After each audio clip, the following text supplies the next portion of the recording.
صحیح بخاری کتاب التفسیر 4640 نمبر کی حدیث. ایک بار ابو درداء رضی اللہ تعالیٰ عنہ راوی ہے، کہتے ہیں کہ ایک میٹنگ میں ابو بکر و عمر شریک تھے رضی اللہ عنہ.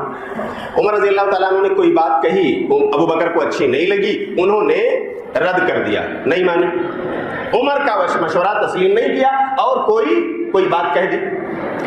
ابو بکر رضی اللہ تعالیٰ عنہ کی بات عمر کو لگ گئی، تھے بھی بڑے جلالی. عمر رضی اللہ تعالیٰ عنہ جلالی تھے نا. نبی صلی اللہ علیہ وسلم نے کیا کہا ہے، عمر تم جس راستے سے گزرتے ہو اگر شیطان وہاں سے آ رہا ہوتا ہے تو اپنی راہ کیا کرتا ہے، بدل لیتا. سبحان اللہ. یہ عمر فاروق تھے. عمر فاروق رضی اللہ تعالیٰ عنہ کے تیور بدل گئے، غصہ ہو گئے، وہ لال پیلے ہو گئے، اٹھ گئے مجلس سے. دیکھو ان کی شرافت، ان کا اخلاق. ابو بکر رضی اللہ تعالیٰ عنہ کی بات اچھی نہیں لگی، ان کو دکھ ہوا، لیکن ابو بکر کو جواب نہیں دیا، بس غصہ ہوئے، برداشت نہیں کر سکے، چلو جاتا ہوں اب نہیں بیٹھوں گا. اتنا سننا تھا کہ ابو بکر صدیق رضی اللہ تعالیٰ عنہ دیکھ رہے میرا ساتھی جا رہا ہے، مجھ سے روٹھ کر جا رہا ہے، مجھ سے ناراض ہو کر جا رہا ہے. وہی ابو بکر اپنی جگہ سے کھڑے ہوتے ہیں اور کہتے ہیں عمر میری بات شاید آپ کو لگ گئی، اللہ کے لیے رکو، میں آ رہا ہوں، مجھے معاف کر دو. عمر مجھے معاف کر دو، میں معافی چاہتا ہوں اگر میری بات آپ کو لگ گئی. لیکن عمر رضی اللہ تعالیٰ عنہ غصے میں بپرے ہوئے ہیں، تیز قدم چلتے ہوئے جا رہے ہیں. ابو بکر رضی اللہ عنہ پیچھا کر رہے ہیں، اے عمر سنو، رک جاؤ، میرے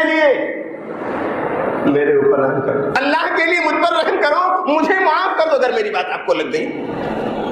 عمر رضی اللہ تعالیٰ عنہ غصے کی حالت میں اپنے گھر پہنچتے ہیں، دروازہ کھلتا ہے، اندر گھستے ہیں اور جانتے ہیں کتنا غصہ ہے عمر فاروق رضی اللہ تعالیٰ عنہ. اندر پہنچ کر اپنا دروازہ بند کر کے کنڈی بھی لگا لیا. ابو بکر میرے گھر میں بھی نہیں آ سکتے. اللہ میرے بھائیو، ابو بکر عمر نے دروازہ بند کر لیا، نہیں آ سکتے ہو، اتنا غصہ ہے. ابو بکر رضی اللہ تعالیٰ عنہ پہنچ کر کے دروازے کو ناک کرتے ہیں، السلام علیکم. عمر میں ابو بکر ہوں، میری بات آپ کو لگ گئی ہے، اللہ کے لیے مجھے معاف کر دو، میں آپ کے گھر چل کر آیا ہوں معافی مانگنے، آپ کو تکلیف ہو گئی ہے، مجھے معاف کر دو. عمر رضی اللہ تعالیٰ عنہ بہت غصہ ہے، کوئی جواب نہیں. تھوڑی دیر کے بعد واپس جاتے ہیں.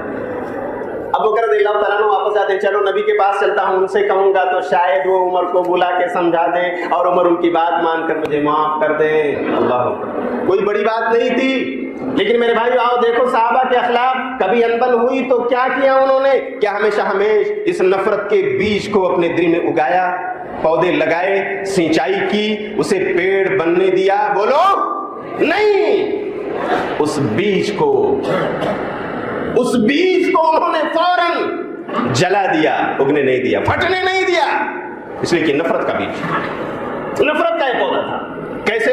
ابو بکر رضی اللہ تعالیٰ عنہ واپس ہوئے نبی صلی اللہ علیہ وسلم کے پاس، مسجد نبی میں آئے کہ اللہ کے رسول، عمر میری بات سے ناراض ہو گئے، لیکن میں معافی مانگنے کے لیے ان کے گھر تک گیا، پر عمر بہت غصہ ہے، مجھے انہوں نے اندر آنے تک کی اجازت نہیں دی ہے اور معاف نہیں کیا. اللہ کے رسول آپ ذرا ان سے کہہ دیجئے، بلا کر کہہ دیجئے مجھے معاف کر دیں. ابو بکر صدیق اکبر کہہ رہا ہے، اللہ کے رسول مجھے معاف کروا دیجئے. صحابہ سے سبق لو، اخلاق صحابہ کیا ہے.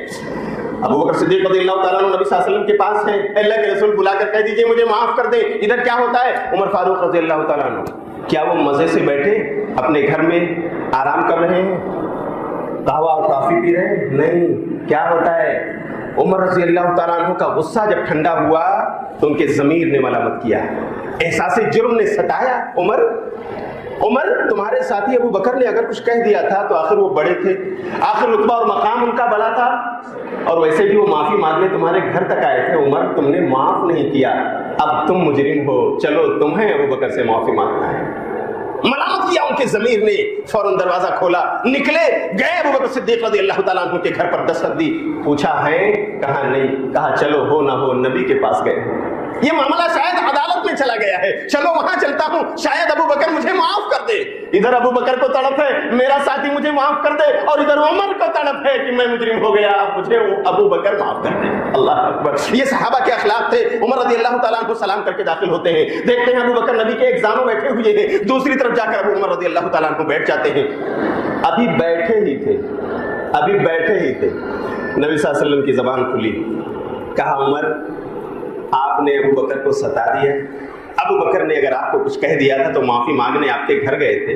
اے عمر آپ نے میرے یار غار کو ستایا، آپ نے اس ابو بکر کو ستایا عمر معاف نہ کر کے کہ وہ ابو بکر اس کے احسانات مجھ پر اتنے ہیں کہ سارے مدینہ اور مکہ والوں کے احسان کا بدلہ تو میں دے چکا ہوں، ایک انسان جس کے احسان کا بدلہ میں اس دنیا میں نہیں دے سکا وہ ابو بکر ہے۔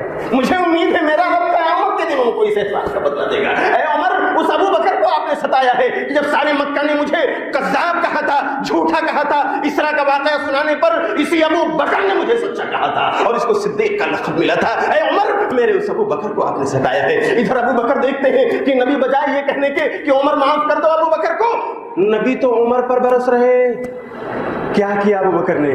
ابو بکر رضی اللہ تعالیٰ عنہ نے نبی صلی اللہ علیہ وسلم کو پکڑ لیا اپنے ہاتھوں سے۔ اے اللہ کے رسول، واللہ لا انا کنت اظلم یا رسول اللہ، اے اللہ کے رسول میں ظالم ہوں، عمر نہیں۔ اے اللہ کے رسول گنہگار میں ہوں، عمر نہیں۔ اے اللہ کے رسول مجھ سے کہیے، عمر سے کہہ دیجئے کہ مجھے معاف فرما دے۔ عمر نہیں گنہگار ہے، اللہ کے رسول گنہگار میں ہوں۔ دونوں مل گئے، سلام و کلام شروع، اور ہم اور آپ برس تک اسے دشمنی کا ذریعہ بنا لیتے ہیں۔ اللہ تعالیٰ ہماری اصلاح فرمائے